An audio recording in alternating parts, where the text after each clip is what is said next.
Okay, well, again, good afternoon, and thank you all for joining this Zoom meeting. It's been a while since I've been in Puerto Rico. I look forward to that chance at some point soon. But for the moment, I'm going to try to tell you a little bit of a story here, which is not quite what the title of the talk suggests. That is, I'm going to talk to you about observing fine structure line emission and how they do inform you about what controls star formation. I can't answer that question, but it's one that's very much being a matter of being studied these days. But I'm going to be very quick overall about that because I want to leave time to tell you about two new balloon submillimeter missions that are being developed that will, both of which are designed to observe fine structure lines and give us new insights into star formation, and in particular, how massive young stars affect their surroundings and the future star formation in their vicinities. So this work was mostly carried out by colleague Bill Langer and Young Min Seo and Jorge Pineda at JPL, but used in part the Sofia Airborne Observatory with the great instrument that was built by Jürgen Stutzky, and the other collaborators are from the GREAT project. And I'm happy to have anyone who wishes interrupt at any time with questions. I think that's the most productive way to go and keep this informal. Anyway, okay. So to start, I think we want to remember how complex the interstellar medium is. And when you're trying to understand how it fits into the evolution of galaxies, of course, this complexity is to a significant degree due to the formation of massive young stars, which inject lots of energy, mechanical and radiative energy, that form all kinds of structures that we see here in terms of almost like, I would call this the interstellar web of filaments. These filaments have been known in different ways for some time, but certainly the dense filaments revealed by Herschel. But the question is, how do we understand in such a complex medium what's going on? Well, that's what makes it interesting. That's why it's a challenge. What one of the ways to try to look at it is the so-called life cycle of the interstellar medium. That is, you can think of this as a cycle because you can pick any phase at which to start, say the diffuse interstellar medium with diffuse ionized gas. After some time, it will, due to instabilities, and the density will increase, and it will form cold H1 clouds, more like at a temperature of 100 K or less. And those, in turn, sometimes due to shocks or to, again, perturbations or instabilities, will contract and form denser clouds with enough shielding that the material becomes molecular. You have so-called molecular clouds. And I should point out before going further, the red symbols are the fine structure and molecular lines that are most widely used to trace each of these phases of the life cycle. So when you get into molecular clouds, it's mostly traced by molecules. The interior of these clouds are very cold, traced by carbon monoxide primarily. But they're important because they are the site of star formation. And the star formation tends to, of course, disrupt these clouds often, and stars evolve. And as they evolve, they also put additional energy back into their surroundings.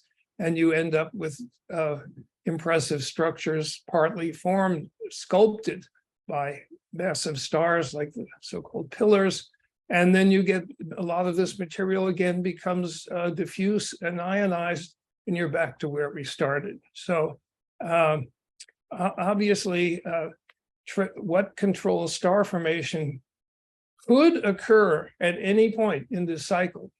And in fact, it probably does. But we do know that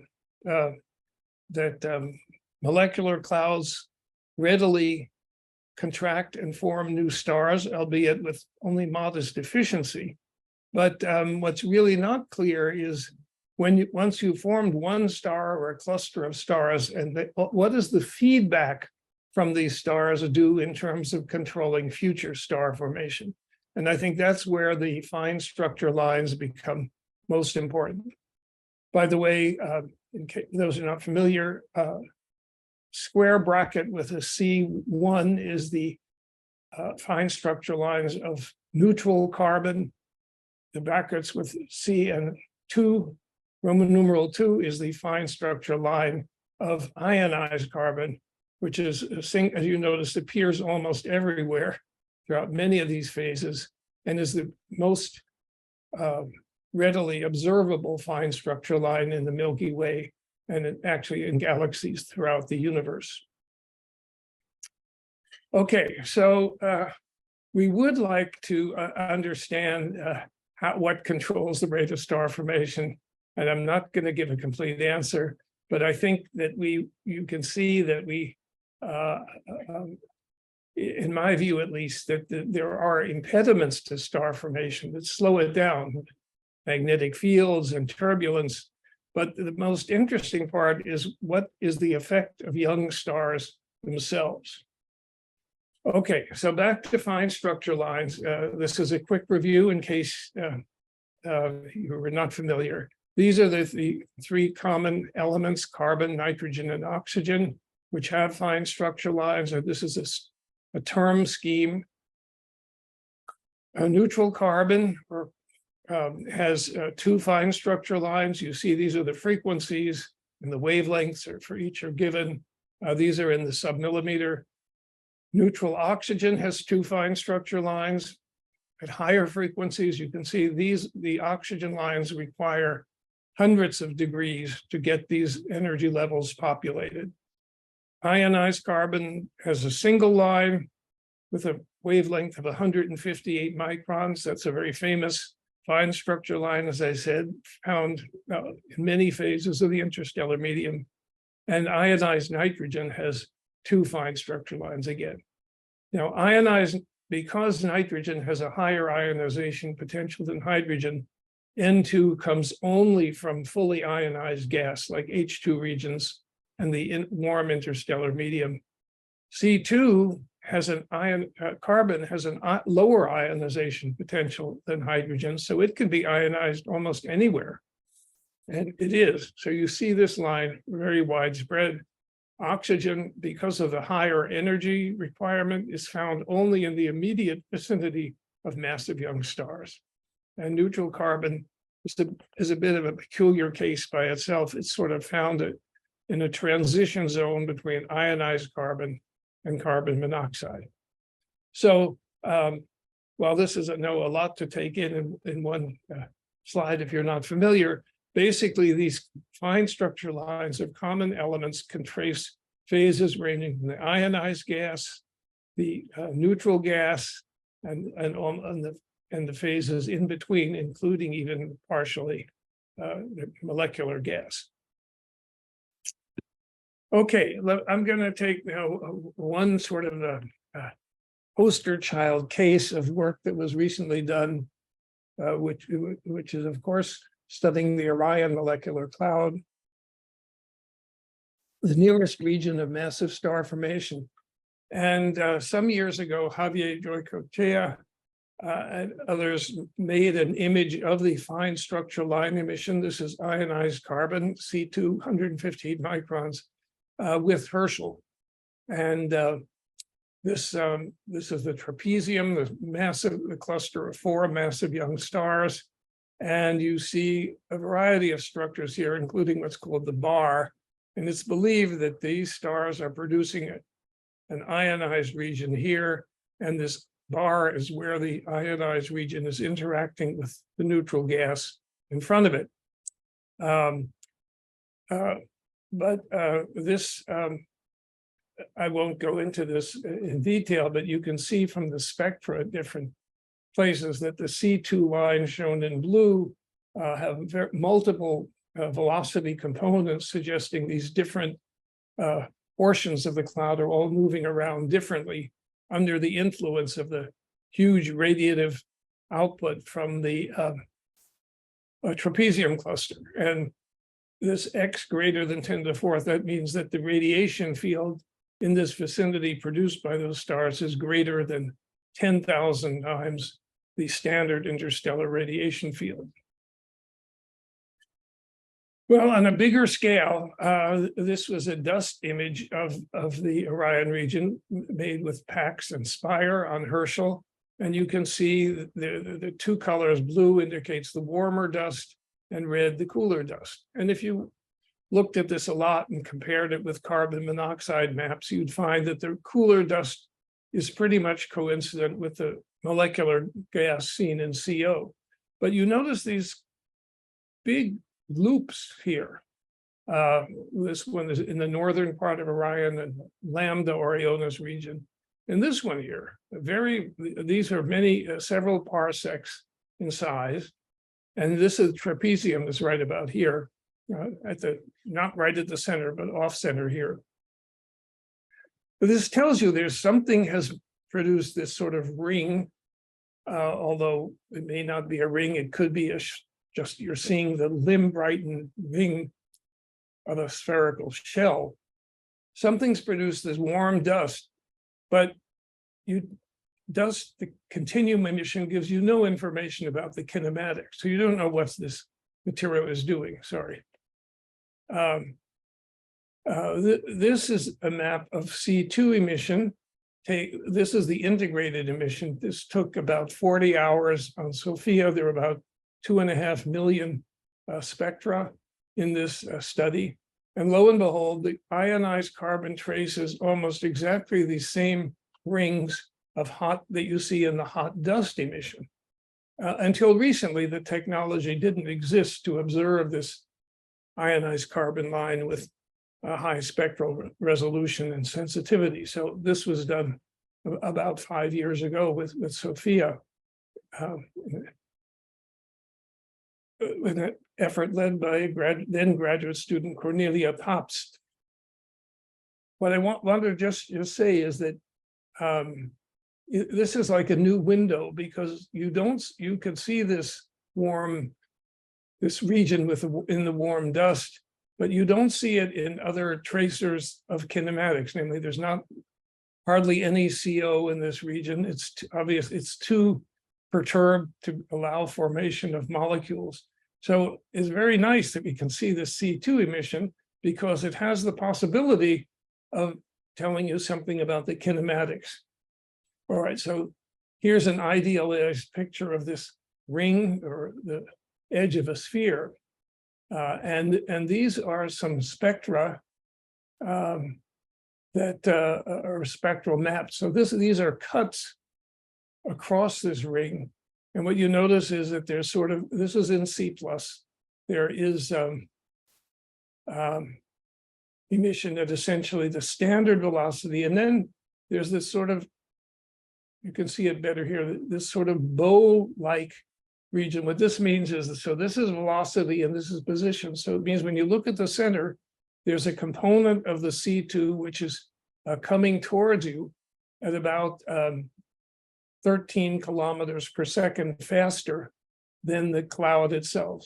So this ring that's seen on the left really is a shell. It's the emission all across it is not, it's hard to see it perfectly continuously, but you can see it's there. It's just, we have just barely the sensitivity to see it. But that this whole thing is in effect an expanding half shell. There's no backside expanding the other way, because behind this is the whole the Orion molecular cloud, which is very dense, and it's stopping anything moving away from us, but coming towards us, you have this 13 kilometer per second shell, which you really could not have suspected in any other tracer. So these are the numbers from Cornelia Pop's paper in 2019.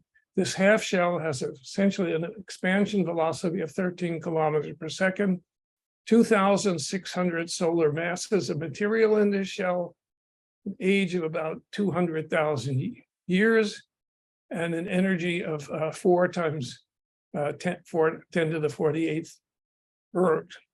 And the luminosity in the C2 line, in this single spectral line, is about 30% of the luminosity of the single brightest star in the trapezium. So what's happened here is that this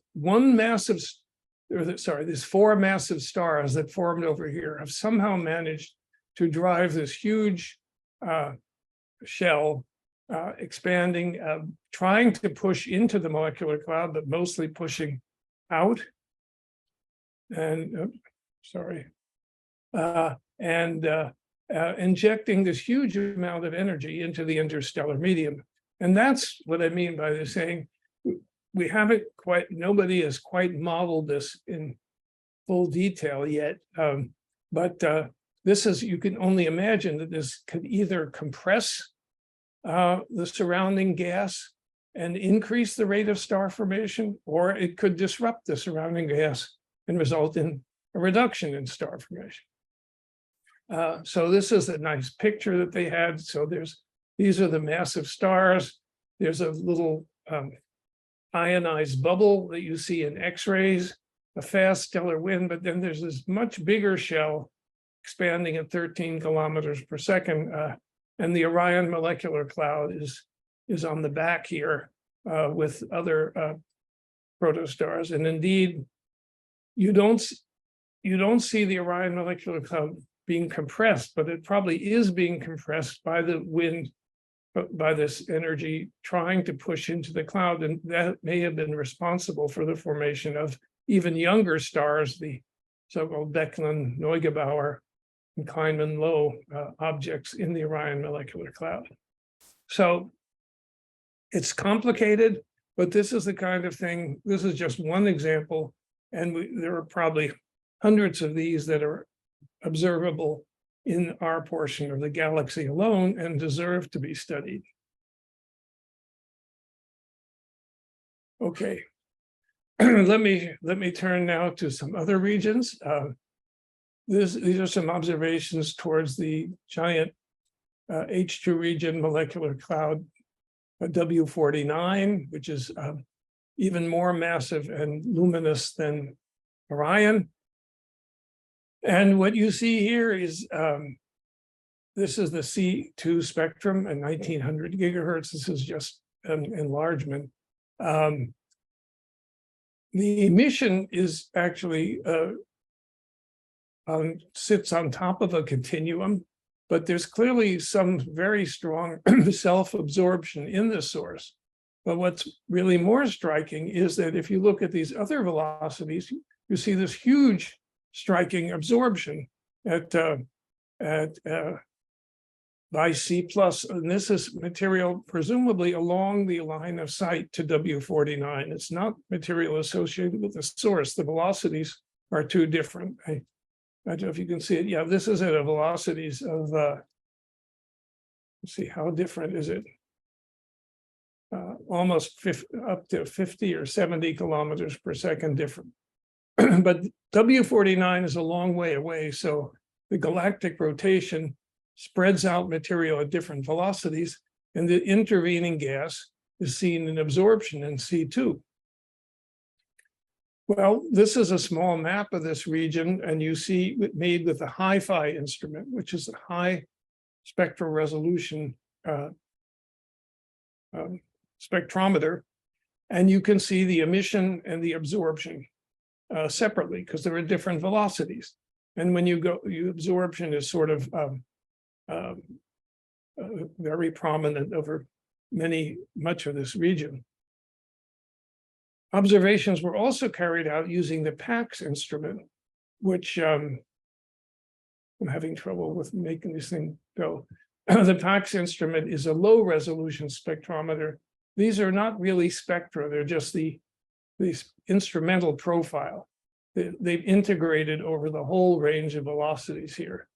And what you see is truly astounding. That is, when you look right at the center of W49, you see nothing. There's no signal there. Well, what's happened? Well, the answer is by I would call it a perverse coincidence. The area under this emission feature is almost identical to that of the absorption feature. And if you integrate under it the way you do with a low resolution instrument, you get out just about nothing. So this is kind of a warning. In other words, people have used PAX to study fine structure line emission and gotten some very nice results. But if you have complicated regions with both absorption and emission, you can be seriously misled. And if you really just had observed this position, you'd say, well, W49 has no ionized carbon in it. And but you'd be very wrong. This ion is everywhere. In fact, C2 is so much everywhere that it's become one of the main tracers of star formation, ignoring complexities such as I just illustrated. This is a paper, figure in a paper by Jorge Pineda et al. From 2014. And this plots the rate of star formation is measured mostly by near infrared methods versus the C+ luminosity shown on the x-axis. And it's pretty good fit, right? A pretty linear fit. And this, for example, this shows individual galactic sources from people who studied individual sources. This was a survey of the Milky Way made by Langer, Pineda et al. That gives you these red points. The Large Magellanic Cloud is here. If you integrate everything in the Milky Way, you get 1 point here, and the black points with error bars are individual galaxies. So from individual clouds to galaxies, there is a rough correspondence between the C2 emission and the star formation rate, although you can see that the scatter is substantial. And that may be due to these problems of using low resolution spectroscopy and getting confused between emission and absorption. Okay. All right, so momentary break. Let's switch elements now and go to atomic oxygen. O1, as I mentioned, has two fine structure lines at the famous 63 micron line, which has an equivalent temperature of about 227 degrees. So to excite this line, you really have to be in a pretty hot region. Several hundred degrees only occurs, pretty close to a massive young star. And to get the second transition, obviously requires getting even higher. And this line is at 146 microns. These 63 micron is the ground state line, so it's more readily seen, and it has been used as a tracer of star formation. I should mention that all of these fine structure lines are totally locked by the Earth's atmosphere. So you can only observe them from either an airplane or a balloon or from space. I should have said that at the beginning, but it's clear that that's also true, especially true of this oxygen line. Turns out there is neutral oxygen in the Earth's atmosphere that also messes up your signal if you try to observe this line from an airplane, for example. Anyway, what happens if you try to use these lines as tracer of star formation? I showed you one figure with carbon before. This is a different way. This is the carbon emission divided by the far infrared, which is pretty well correlated. But for very luminous galaxies, you begin to have this fall off, which is called the C2 deficit, meaning that instead of going flat here, C2 ceases being a very good a linear tracer of star formation at the very, very extreme ULIRG ultraluminous infrared galaxies. There's a lot of argument about why that's true. You do see the same thing happening in the O1 line. This is the 63 micron O1 line, where you start losing this the hope for linear behavior. But these are really very luminous galaxies. The O1 does about the same thing as the C2, but it could be that this is a problem with the dust grains being highly charged in very luminous galaxies with lots of massive stars, and the highly charged dust grains are less efficient at heating the gas because of problems with the photoelectric heating. And so this gas is not heated as much as it should be. And you see the O1 falls off maybe even more sharply than the C2 because it's more sensitive to temperature. But for many normalish galaxies, and I don't know that the sun is somewhere around here, in these cases, these fine structure lines are pretty good tracers. Well, there's a hint, though, of something else that may be wrong with the O1 line. That is, this is some early spectra from an H2 region in the Milky Way, taken by Silvia Lorini. And these are three different galaxies. This is a galaxy in three different fine structure lines, the two O1 lines and the C2 line. Taken by Rosenberg et al. And when you look at these here you start seeing this obvious absorption from clouds along the line of sight. Who knows how strong this line would have been if it were not for this foreground absorption. Maybe it would have. That's why you see that nonlinear behavior at high luminosities. In this case, you have a whole galaxy, and you start noticing in the O163 line, instead of looking like a nice Gaussian shape that you might expect that you see in the other lines, the O1 line looks like something just cut it off.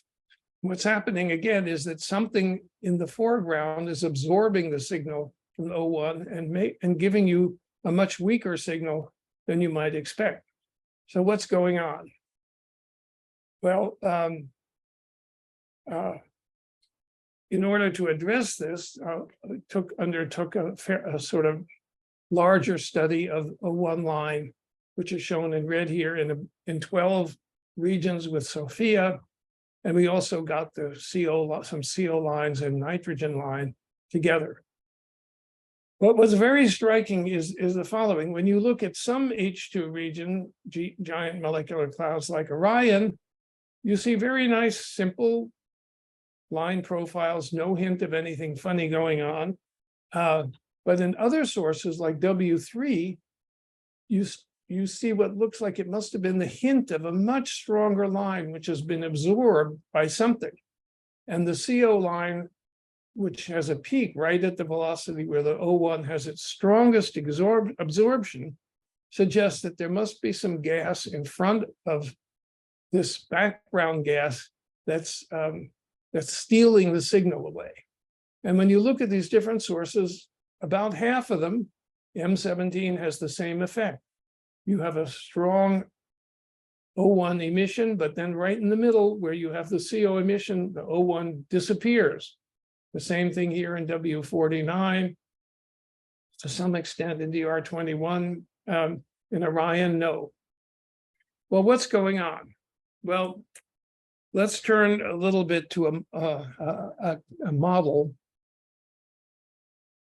This is some output of what's called the Meudon PDR code. That is, it's a code that calculates the chemistry and the thermal balance and the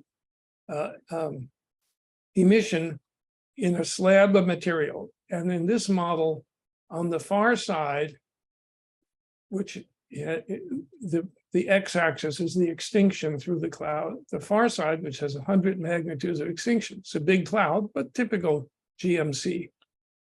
You have an input radiation field, which is 100,000 times the standard interstellar radiation field, which means it's as if there's a very massive star cluster on the back. This is the back, and we're looking in from this way. So right in the back of this cloud, the temperature shown by the black line rises to more than 1,000 degrees. That's what you expect in what's called a PDR, photon-dominated region. But as you move away from that, of course, the temperature drops. And finally, here you get to a case where the temperature is only like 60 degrees, and finally it gets to be 30 degrees. The hydrogen is mostly molecular through here, but right near the massive stars, the molecular hydrogen is destroyed and you get atomic hydrogen. But what I'd like to point out is atomic oxygen abundance is very high all through here, and then it drops by about a factor of 10, but remains that way all through the cloud. But this cloud is what you would call a molecular cloud. It has an extinction of 90 magnitudes. You would think that all the oxygen would be CO, but it turns out when you're in the vicinity of a massive young star cluster like this, the radiation field prevents the carbon from all becoming CO, and it keeps quite a lot of it as atomic oxygen. Of course, there are other things too, but let's just think about this oxygen. So this amount of oxygen is in a region where the temperature is only about 50 degrees. And if you remember the oxygen level diagram, the 63 micron line is 227 degrees above the ground state. So what it's really saying is whatever the density is here, the oxygen is all going to be in the ground state. And all of this oxygen is there available to absorb the signal made by this hot oxygen made here. So basically, when people talk about oxygen emission, they're talking about something coming from a pretty thin layer of a few magnitudes thick right near the star cluster. But then there's all this stuff waiting to steal those photons away from you. And it turns out there's enough oxygen here that it becomes optically thick.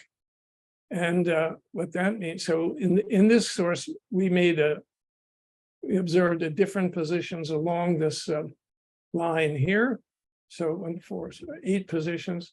And these are some of the results. The O1 line is shown in black. And you can see here in most of these positions, the O1 has this very strong self-absorption due to that all that oxygen sitting there in that cloud in front of the star cluster and the H2 region that's producing it. So you really can't tell how strong this O1 would have been if it weren't for this stuff in front of it.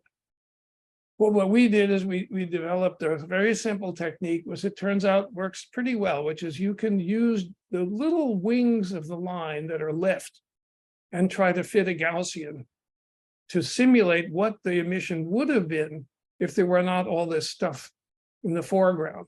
And that's when you get the blue line, which would have gone up to 220 degrees. Instead, you see just the little remnant, which is the green line.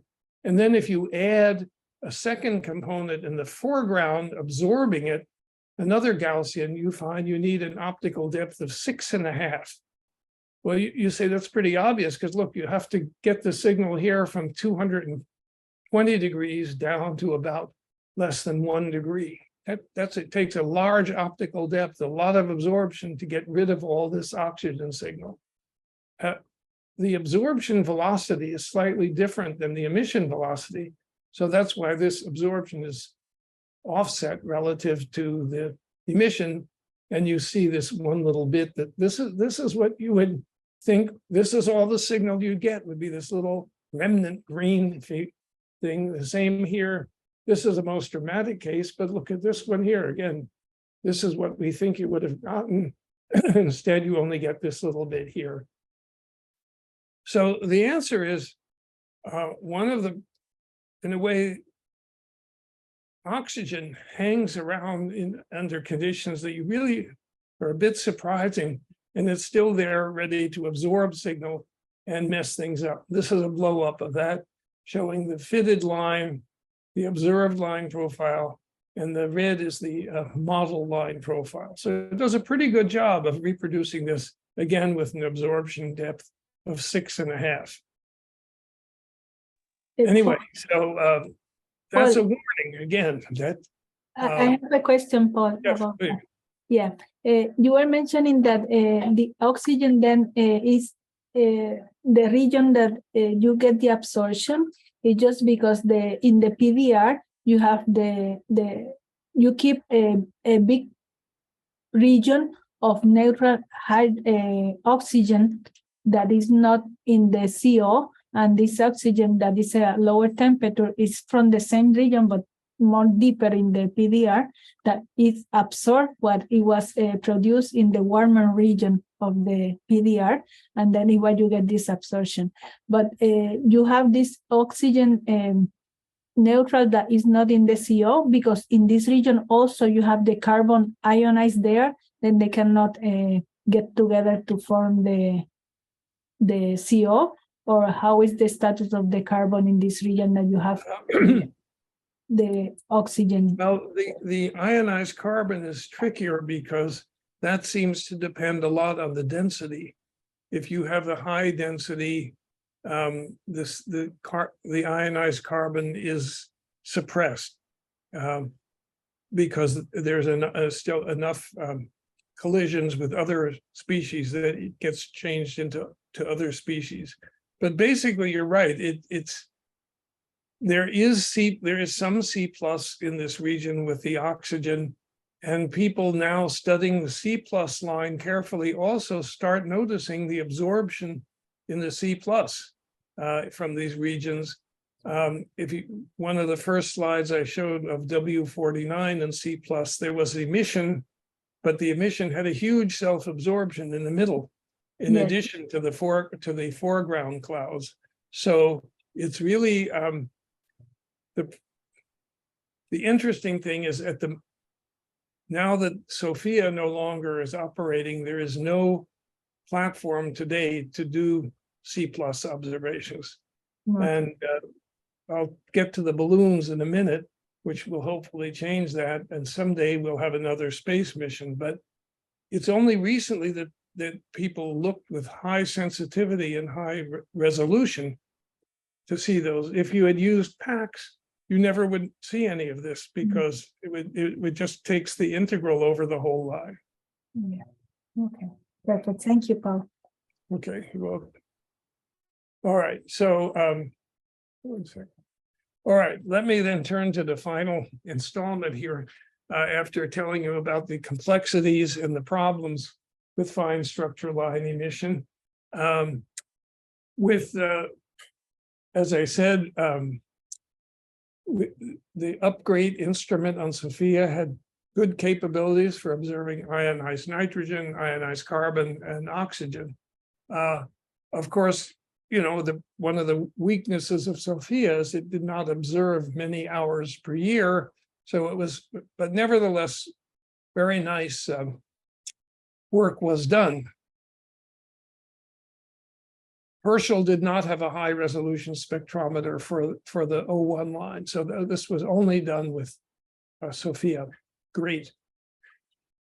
Right now, NASA is soliciting proposals for things called a probe far infrared missions, which would be a mission launched about 2030, which could observe these far infrared lines. However, only one, as far as I know, only one of the four proposals is proposing high resolution spectrometry. The others will all have low resolution spectrometers. So they will be nice, but they won't be able to help answer this question of the foreground absorption and what's really responsible for the deficit. Down the road, there may be something called the flagship missions called Origin, and in 2040 or whenever, that may have a high resolution instrument. But in the near term, the only thing that's left, therefore, is the possibility of using balloons. And NASA does have an active balloon program. And I'm going to tell you about two different balloon missions that I'm working on that are going to try to help address this problem. The first one is called GUSTO. That stands for Galactic Extragalactic Ultra Long Duration Balloon Spectroscopic Stratospheric Terahertz Observatory. People work very hard to make acronyms that include everything, but I think this is a bit overdone, but okay. Anyway, GUSTO is a nice name to remember. Chris Walker at University of Arizona is the PI. GUSTO has a 90 centimeter diameter telescope. That's pretty modest. Herschel had a 3.5 meter telescope. Sophia had a 2.5 meter telescope. So this is a small telescope, but as a result, it's really very good for doing surveys. This is an Antarctic balloon mission, which means it's launched from a place called McMurdo, which is at the edge of the Antarctic. And then if everything goes well, it circles around due to the south polar vortex and can stay up for 70 days or so. The problem is, it has liquid helium in it to cool the detectors, but that should last for 100 days. They're only thinking the balloon will last for 70 days. I'm not sure why. The problem is it's very likely that GUSTO will spiral out and end up in the South Atlantic Ocean when its mission is over. So you have to think of it like a space mission. You're not going to get it back. So it better work well in these 70 days. And GUSTO has basically three components to its activities. It's going to carry out a survey of the galactic plane, covering 50 degrees in longitude and 2 degrees in latitude. That's the central part of the Milky Way. So it'll have a continuous image of this whole region. It'll make a large map of the entire Large Magellanic Cloud, and it will study individual regions in the galaxy and the LMC with higher sensitivity.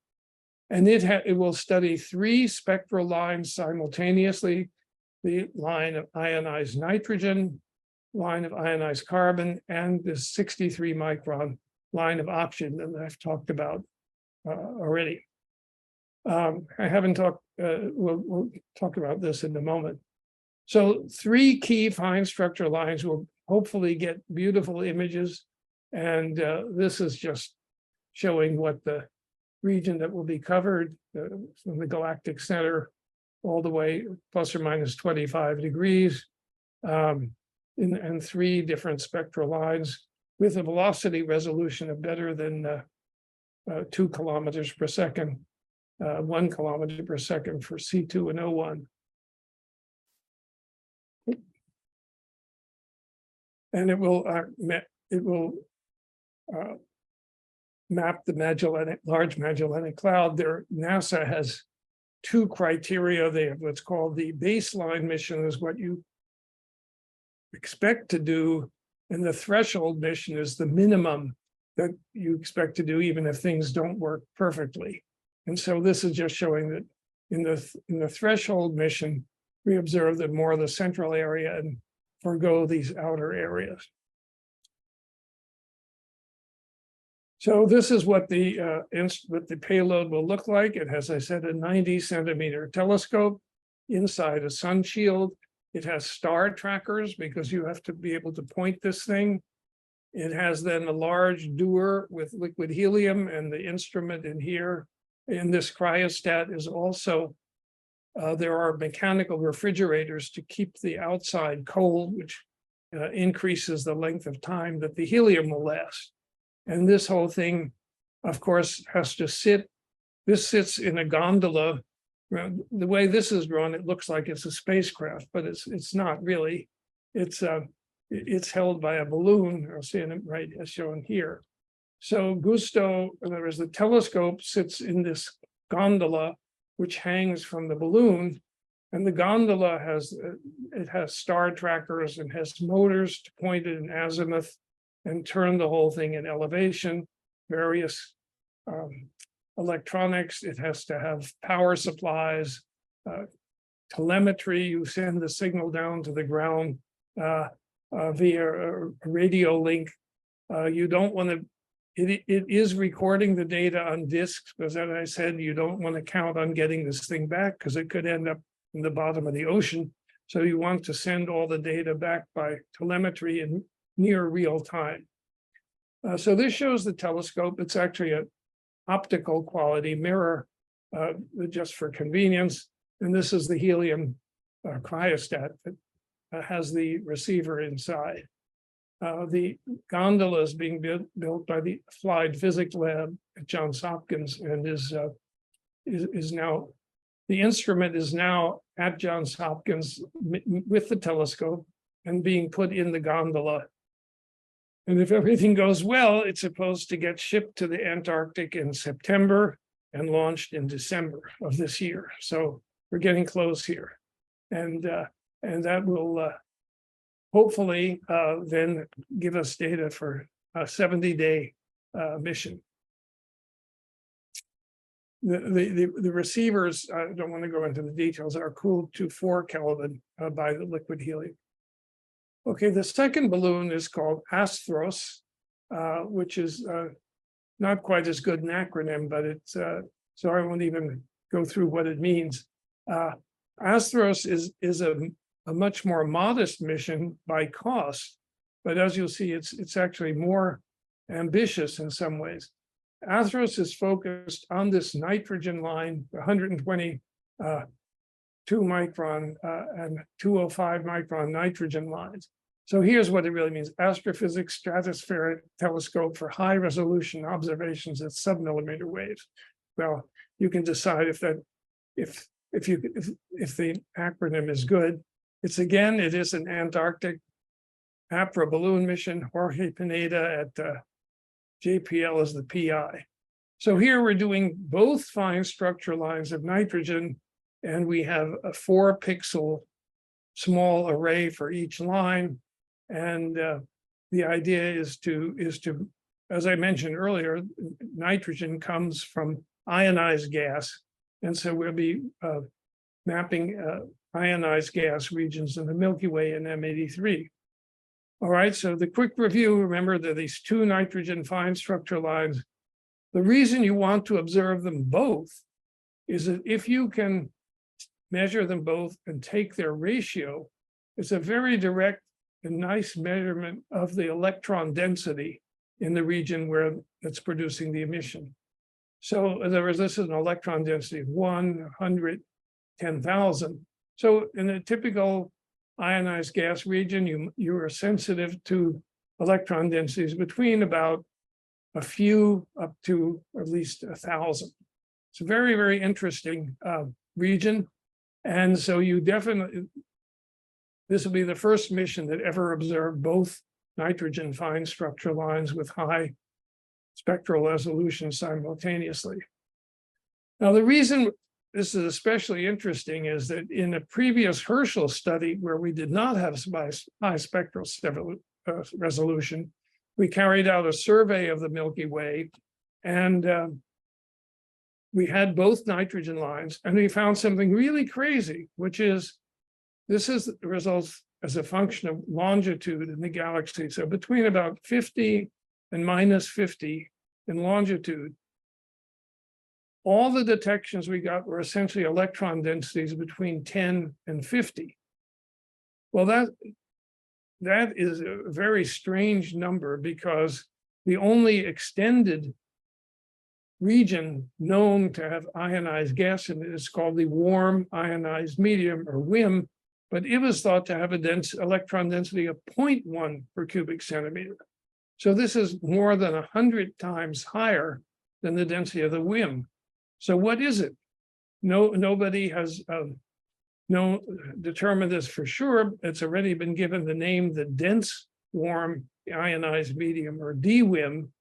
It could be that when you have a massive star forming, it creates an H2 region, which then goes on expanding if there's nothing keeping it in star. Remember that bubble that we talked about in Orion?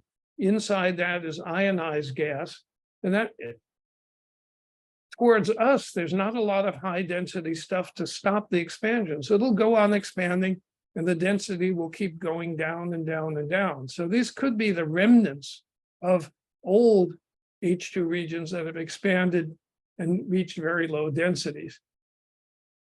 Well, we'll see. Anyway, Astros is quite unique in the sense that it has a 2.5 meter diameter telescope. It's compared to Gusto's 90 centimeter telescope.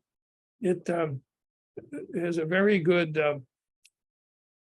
surface accuracy. And unlike Gusto, it uses what's called a closed cycle refrigerator. That means it's like a refrigerator that cycles gas through high and low densities and temperatures. So it has an almost indefinite lifetime. That's what they're using, for example, in JWST to cool the MIRI instrument, is a closed cycle cryogenic refrigerator. Well, this is some pictures showing at least what the Astros telescope would look like. It's a classical Cassegrain telescope, and with a back structure made of carbon fiber.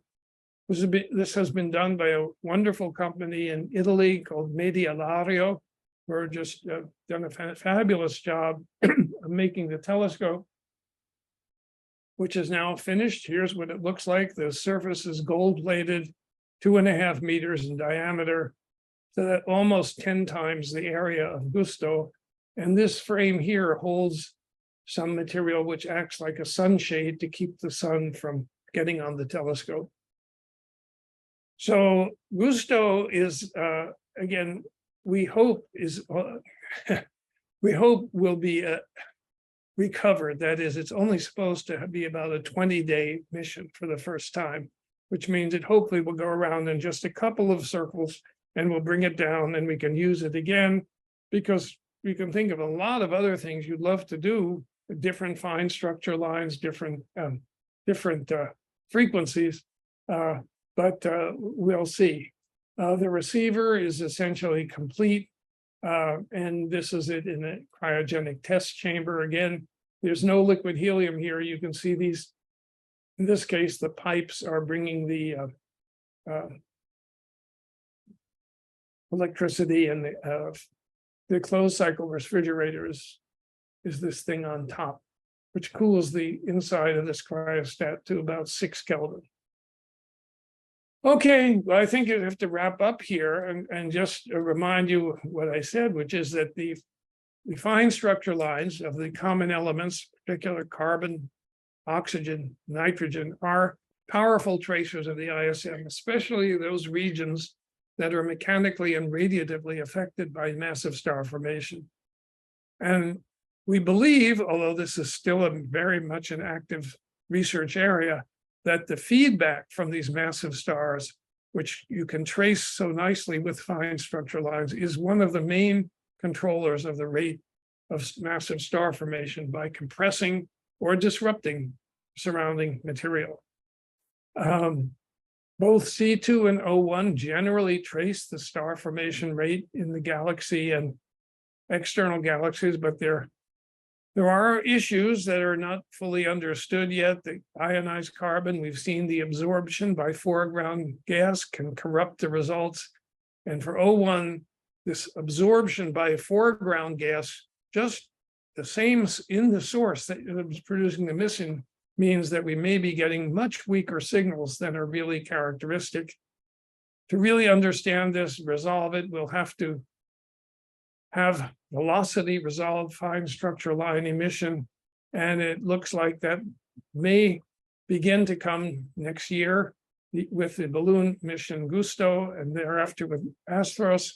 Whether or not those continue to be a powerful venue for astrophysics, I don't know. We certainly hope so. But it's certainly, I think, an interesting moment, and hopefully in a couple of years, there'll be a lot more that we could say about it. So thank you very much for listening, and happy to take more questions.